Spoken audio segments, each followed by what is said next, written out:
Hello folks, today we're going to change the vapor canister, charcoal canister, however you want to word it, in our 99 Jeep XJ. Let's get started.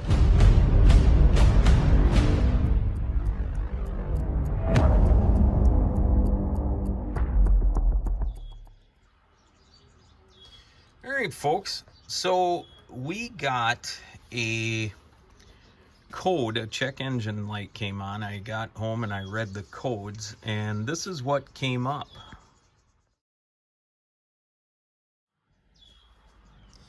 All right, those were the two codes that came up, folks. So when I got home, after the check engine light came on, and again, the Jeep wasn't performing rough or anything like that, but when I was coming home, I noticed a couple whiffs through the vents of raw fuel.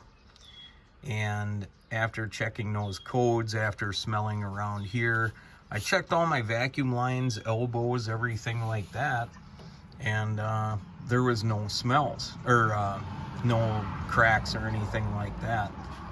Pardon me for the cars going by, I can't help that.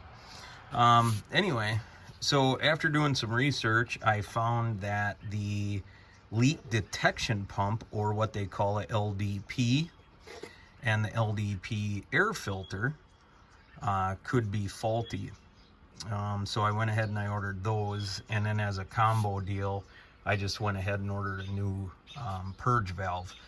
The codes that came up did not lead to the purge valve, they more led to these.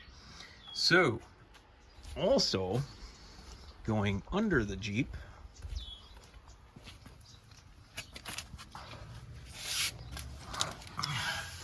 here is our vapor canister, or also known as the famous charcoal canister. And so I was under here inspecting this for some other things, and I got a whiff of that same fuel. So after going through my lines, all that stuff, I got my nose up in here and I caught that same whiff of raw fuel. So I thought, while I was at it, I will go ahead and change this vapor canister, and I'm praying to God that that will remedy my issue. Again, my lines are not rusty, my fuel lines are not rusty, my vent tubes are not rusty, my plastic ones are not cracked.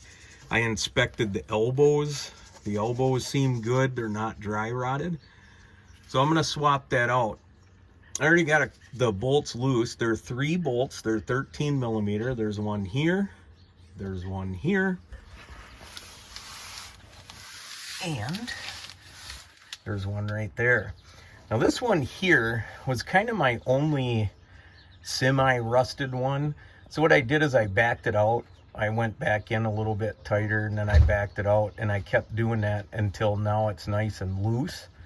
So I'm going to go ahead and I'm going to remove this cover and try to either have somebody hold it for me, or I'm going to take a channel lock such as this, and I'm going to try to clamp on there and just wiggle them back and forth as I pull, and see if I can't get those free. So let's get this off. Let's get these freed up, and I'll be back. All right, folks. So here we got the new one. Here we got the old one. And how this works is, you see on the new one, you got 2 studs right here. And so what we're going to do is we're going to take these nuts off. And then what happens is then we can pull we got these little plastic studs sticking out that go into these rubber grommets that's connected to the charcoal canister frame, holder, bracket, whatever you want to call it.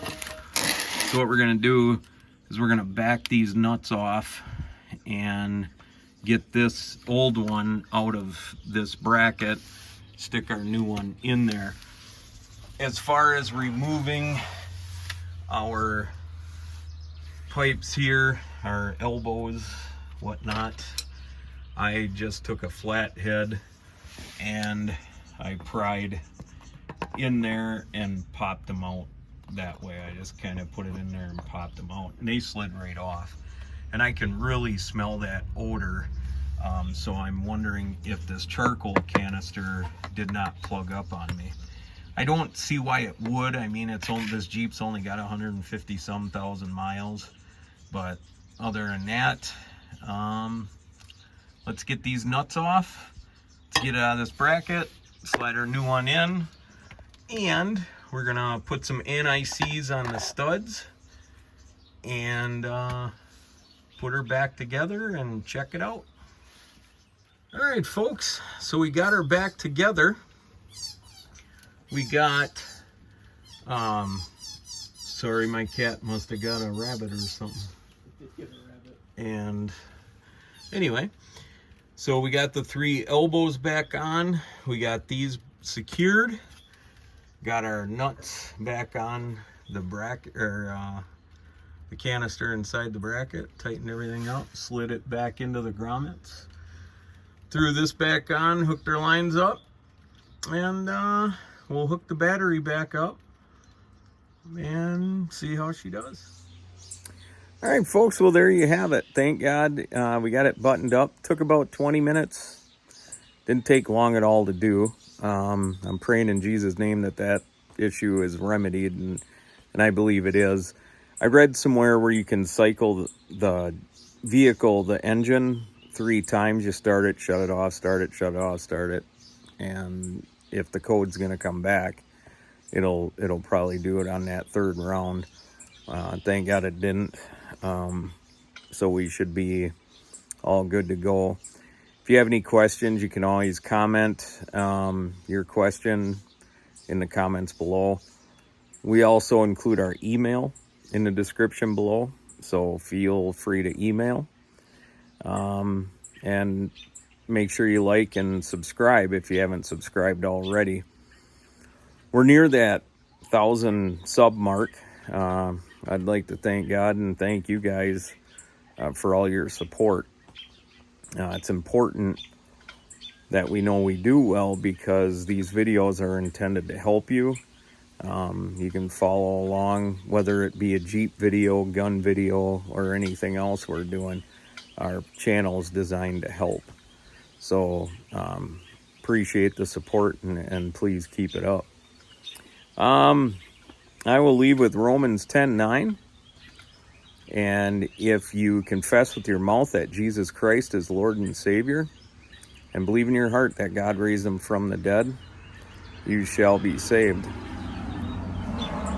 And I do just that, folks. Jesus Christ is my Lord and Savior.